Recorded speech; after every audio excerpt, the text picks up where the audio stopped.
Here. I've been working on this sermon in my mind, pun intended, since April. I really have been thinking about it since April, and it's just been utterly fascinating to me. But I think what I'm going to present this morning is really just the hem of the garment of all the passages we could consider about what the mind is and what God expects out of our minds. But I'm going to be very conscious of my time, and I'm going to end when we need to end so we can observe the Lord's Supper, of course. But I'm also going to put all my passage on the screen so we can sort of hustle. But please, if you consider that this is, again, just the hem of the garment, and there really is so much more that we could discuss with this. And if I kind of visualize what Jesus said, well, I have to love the Lord my God with all my heart, with all my soul, and with all my mind. These things are, of course, very similar and connected to one another, but there is a reason I believe Jesus separates the three things instead of just saying, well, love the Lord your God with everything you got. He separates them. Well, what are these different three things? I think the heart, and this is obviously not a new thought, is our passions and our desires. Love the Lord your God with all your passions and your desires. I think we can make a good statement about what the soul is. The soul is our eternal identity, and there's something distinctly different about our soul than our mind and our physical body. Then we also have the mind, and that's sort of my question. So what's this? And how is it different from the heart and from the soul? There's some passages that we can go to for all three of these things. When we talk about the heart, we always jump to Jeremiah, but I'm not going to read the passage in Jeremiah we always read. I'm going to read this one instead. Jeremiah 3 talks about the future New Testament kingdom. He says, at that time, Jerusalem shall be called the throne of the Lord, and all nations shall be gathered to it, to the name of the Lord, to Jerusalem. No more shall they follow the dictates of their evil hearts. And that's something that Jeremiah says throughout his book, that your heart dictates things. Your heart will tell you what you need to be doing. And really what we know is the heart just tells you what it wants to do. That's really what the heart contributes, is you want this, you should go do this. Now, often those are evil things. Jeremiah spends a lot of time talking about the evil dictates of our heart. But there can be times that the heart tells us we want good things. And when we can manage the heart and push it towards good things, it is good when we desire good things. And certainly, that's something that's manageable. There's the soul. And the soul, I would go to Acts 2 when Peter quotes David and talks about how you will not leave my soul in Hades, in the realm of the dead, nor shall you allow your Holy One to see corruption. The soul is the thing here that's obviously only spiritual. It's something that doesn't exist in this realm, but it does exist. When we die, our soul, our identity, goes to the realm of Hades. And the Lord has promised when he returns to earth, he will bring that soul back to this realm, and that he will give it a better body, a body that's more like the Christ body right now. And so the soul will return to this realm and possess a new heavenly body. But that's who maybe we could say we really are. That's our eternal identity. But then there's the mind. Well, what's that? I think David helps us in 1 Chronicles 28 when he's communicating some things to Solomon before he dies. David says this about the heart and the mind. He says, as for you, my son Solomon, know the God of your father and serve him with a loyal heart and with a willing mind. For the Lord searches all hearts and understands all the intent of the thoughts. If you seek him, he will be found by you. But if you forsake him, he will cast you off forever. Here, there's a parallel statement being made, right? Serve the Lord with a loyal heart and with a willing mind. And I think the next sentence is also following that same parallel structure. Because the Lord searches all the hearts. And then he says, and understands all the intent of the thoughts. What's the purpose of the mind here separate from the heart? The mind is where the thinking happens. The mind is where the thoughts are. And the Lord can see into our minds and read those thoughts and sees what is our purposes and our intentions with those thoughts and what we plan to do with those thoughts. And so the mind is a place where it's sort of like a workshop for ourselves, where we have many different thoughts, some thoughts we agree with, some thoughts we don't agree with that live in our minds. And we make decisions in our mind about which thoughts we're going to pursue. And I think that's what the mind is here. The mind is where the thoughts are. And we all do this. We all think to ourselves about things. We all talk to ourselves in our minds. And when we're trying to navigate anything from driving home after service is over or making big spiritual decisions, where does all that thinking happen? All those decisions and that thinking happens within the mind. That's the purpose of the mind. That's why God gave us one. If you consider some of these things from maybe a modern day perspective, and I don't think the Lord would disagree with this, I think I can prove that. Many of us know now this is really happening in the same place, the heart and the mind. The heart itself, as we know now, is a very important pump, but it's not necessarily doing any thinking. Where do our passions and desires literally live? Well, they live in our brain. And where do we do the thinking? Well, we also do that in the brain, right?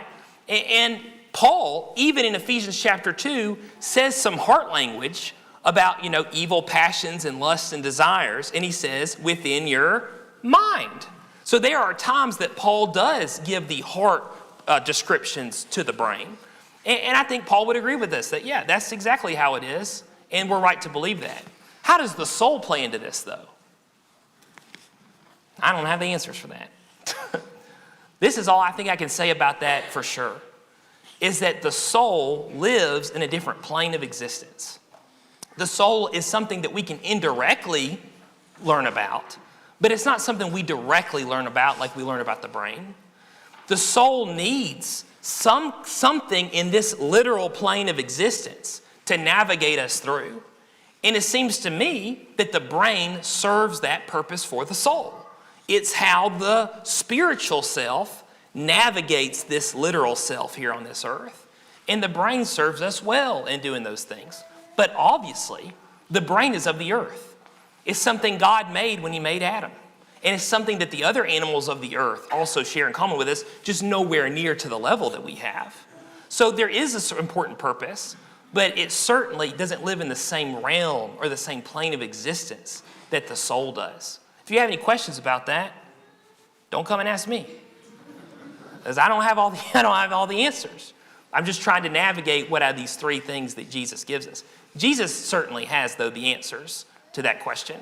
So considering the thoughts, maybe we can make this bold statement about the mind. The mind is where thoughts are learned, connected, and created. That's the purpose of the mind. I think an easy example for me would be when I teach Bible class. When I teach Bible class, my brain is running 1,000,000 miles per minute because I'm trying to consider what I've read and what I'm saying and what I'm going to say next and whatever y'all are saying back to me at the same time. And I'm having to run it hard, right? The RAM has really kicked up and the fans are blowing now, right? It can be difficult. Not only is the mind considering what I've learned when I've recently read the passage I'm trying to talk about, but my mind also connects those passages to memories of other times I've studied the passage, and those memories are talking back to what I've just read, and they're giving me information. And I think many of you know what I'm talking about. I taught 1 Samuel today. When I was teaching 1 Samuel, I was thinking about the text, but I was also thinking about when me and Jason studied it on Friday morning 2 years ago. So my brain is also reaching back to that memory and pulling things from there. My brain is also reaching the times I was in high school at Prattmont, and I sat there in my dad's Samuel class, and I'm thinking about things Dad said in that Samuel class in that storage building where we had high school class, right? My brain's also thinking about conversations I've had with you in the foyer in the building about Samuel or in other places. My brain is even going as far back as to being 4 and 5 years old and sitting in a lady's class where a lady is there teaching me about the life of David. So what's my brain doing? It's connecting what I'm doing right now to other things that it deems has some kind of value with what I'm trying to do right now. What's interesting about that is that's literal. That's actually physically happening in your brain. When you have one thought and you associate that thought with another thought, literally and physically, there is a line, an interstate, a highway between that thought and your brain connects it physically to another thought that dwells in your brain, which is wild. To think that you really do. That's what we have. We have this spider web of different thoughts connecting to different thoughts. I'm not qualified to explain that. So I asked Joel Sullivan to write me something. And what I'm putting on the screen now is Joel's explanation of that very thing. And if you're visiting with us, Joel isn't just some guy that goes to church with us. Joel is also a neurologist at UAB, so that's why I asked him to write something about this. And this is what Joel wrote here. And Joel explained exactly what it is that is called neuroplasticity. He said, when we are born, our brain is able to perform basic functions, but there are multiple circuits in place for learning and growth. These circuits are refined by our experiences as we grow and integrate information, called experience-dependent reorganization. It's prolonged in humans versus other mammals. This happens during critical periods of development when we are young, but still occur even as adults. Essentially, our brain can change or refine connections based off new experiences or information. The big thing I want to point out, and of course Joel's coming to this from like a doctor perspective, a biology perspective, the brain can change. And those connections where it connects different emotions and memories and thoughts to different each other, those connections can move around.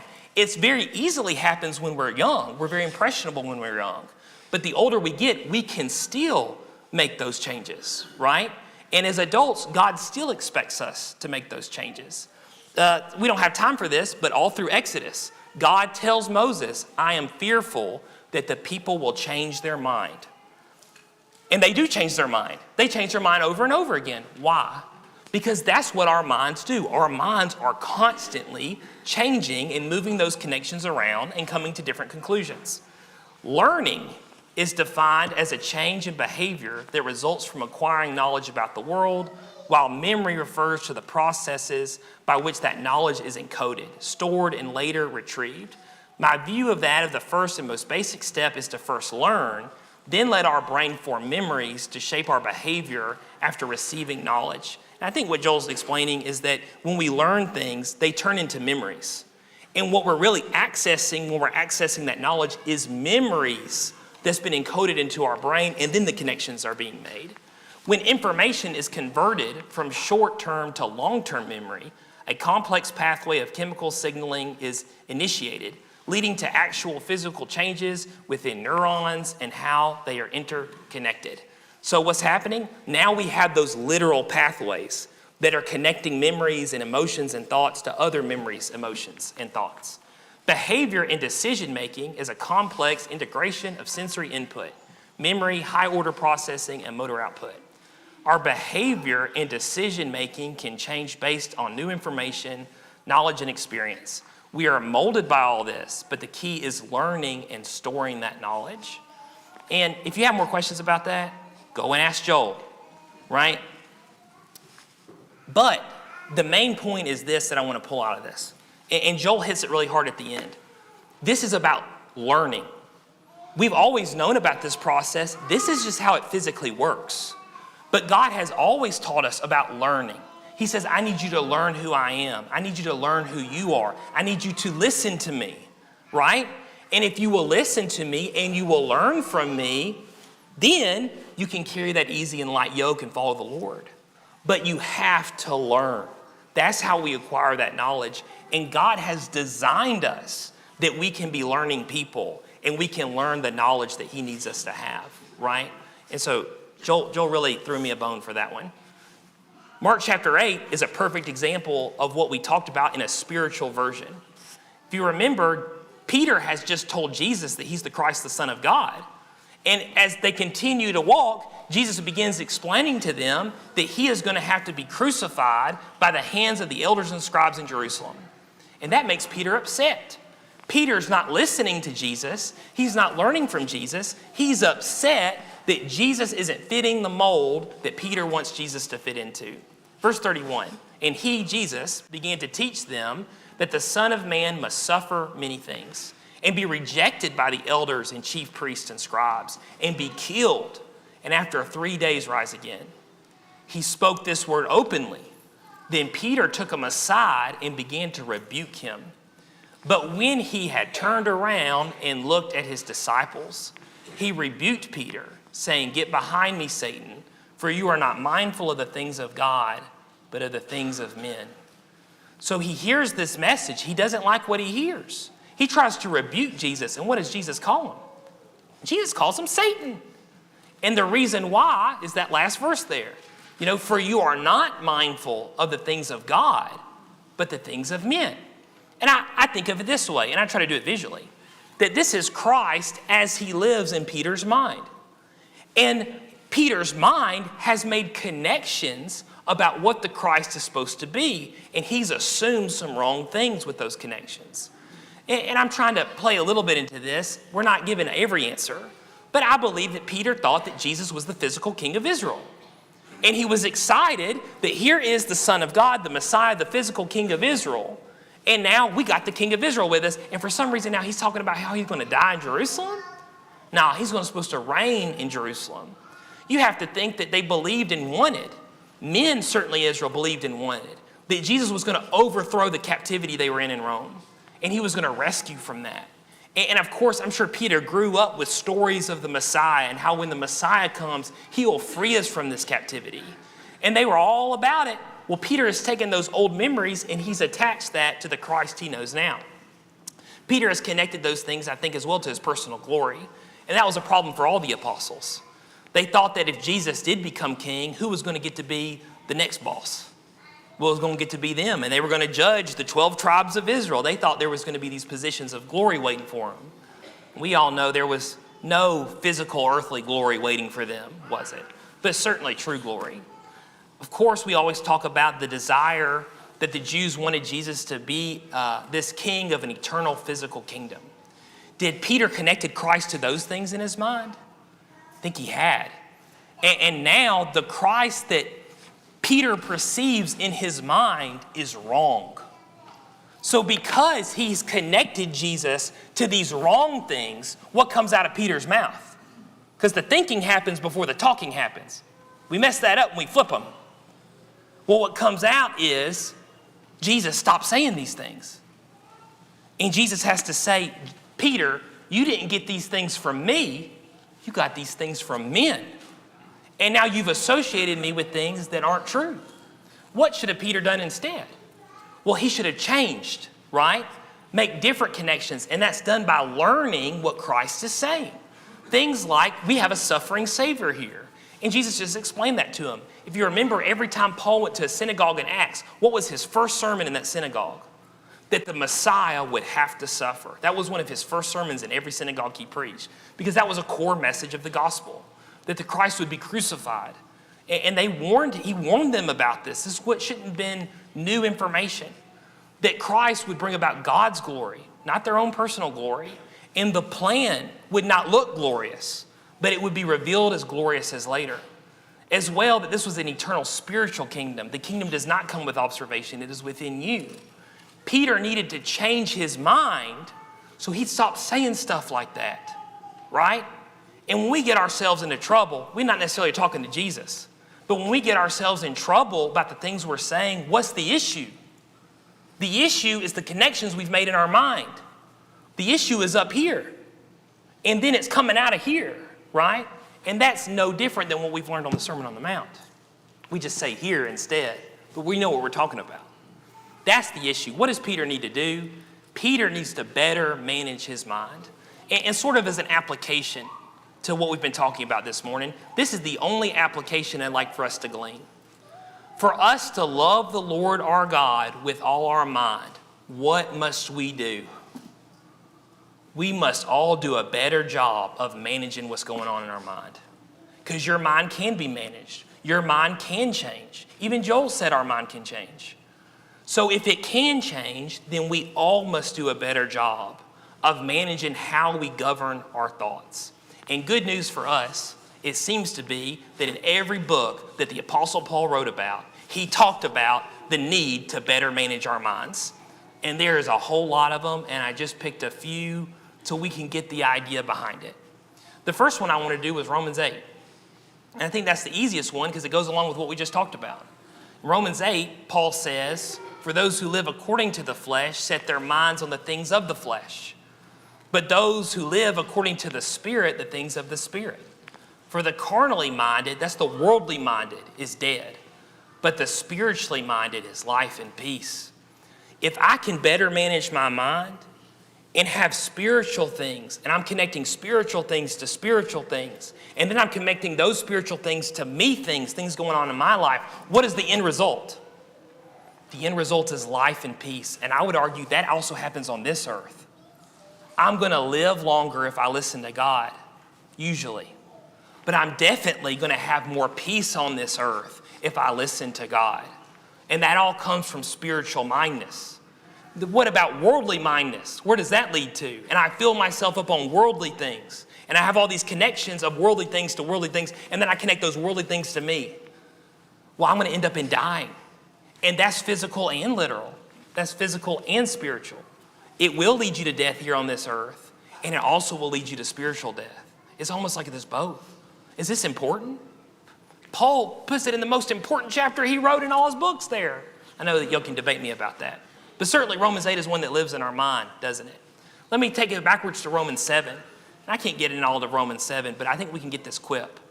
But I see another law in my members, warring against the law of my mind, bringing me into captivity to the law of sin, which is in my members. It seems to me when I get on the internet or I read or I watch the news, it seems like everybody wants us to fight a war right now. And I'm not even talking about a physical war. Everybody's mad, right? And everybody's mad all the time. They want us to fight a culture war that's going on. People say that they want you to fight the culture war so you don't fight the class war. And then we got to fight this war with this. You know, when you go to churches throughout America and you listen to their sermons, and I'm thinking just like American general, people that call themselves Christians, that call themselves churches. What is every sermon about?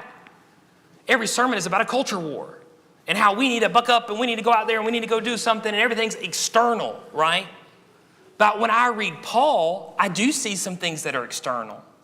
But it seems like Paul is really focused on one war, and that's the war going on in here. That's an internal war.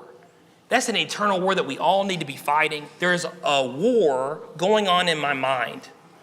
And there are things that I want that are contradictory to what God wants, but I know what God wants, and I'm here in the middle, and I have to fight a war about what I'm going to choose. Why would Satan want you fighting the war out here instead of fighting the war in here?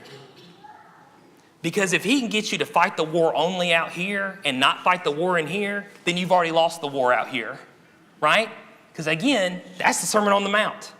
He doesn't want you fighting a war in your mind. But the first person you have to convict of the Christ is yourself before you can convict anyone else of the Christ. And we have to fight that battle. 2 Corinthians 4:4, whose mind the God of this age has blinded. We can think of the God of this age as Satan. It's more than that, but it's Satan generally. He's driving the boat. Who do not believe, lest the light of the gospel of the glory of Christ, who is the image of God, should shine on them. Paul here is talking about unbelieving Jews. Why has Satan blinded unbelieving Jews? He needs them so focused on their own personal ambitions that they refuse to learn the gospel. Because what does Satan know is going to happen if they learn the gospel? Then God's light will shine on them and they will change their mind. So Satan, his only solution is to keep you from learning Christ. That's the only thing he's got in his toolbox. And if he can keep you consumed with so many other things, well, then you won't learn Christ and the light of gospel will not change you. And it's not just true for unbelieving Jews, it's also true for unbelieving Gentiles, which the same thing is mentioned in Ephesians 4 about blinding the mind. Verse 17 of Ephesians 4. This I say, therefore, testify in the Lord, that you should no longer walk in the futility of their mind, having their understanding darkened, being alienated from the life of God, because of the ignorance that is in them, because of the blindness of their hearts. And I really think it's the mind here, you know. Their mind is blind to God because they're so consumed in their thoughts of things that have nothing to do with God. And they can't make any connections to God, and they're doing a very poor job of navigating this life because they're walking in the dark and they don't have any eyes. The purpose of your mind is to give you some navigation ability, and you don't have it anymore. If you've lost me on this, here's a little quick example. Me and Emily were driving up towards Chattanooga this weekend, and we were getting to the Georgia line. Now, many of y'all know that have driven through Gadsden up there. what do you not do when you cross the Georgia line? Well, I'll tell you this, you don't speed and you don't drive recklessly, because what is every Georgia state trooper waiting for on the Georgia line? They are waiting to pull over Alabama drivers. And they are. They see that Sweet Home Alabama tag. So I'm sitting here and I'm driving towards Georgia, and them guy, man, he flies past me, maybe going 90 miles per hour. He just is zooming in his little Jeep, right? And then he gets in front of me, and then all of a sudden he starts slowing down. Now I'm going like 60. So what do? Well, I put on my turn signal and I pass him like a responsible citizen. Now I don't look at him, because this is strike one. I just keep on going. I'm getting enough space and I merge on top of him again. Can y'all guess what happened about 2 minutes later? Here he comes again, right? And he does it to me a second time. Starts slowing down. So a few minutes later, this is strike two. So this time I look at him. You know? And when I look at him, can any of y'all take a wild guess of what that man was doing with his hands? He was texting, right?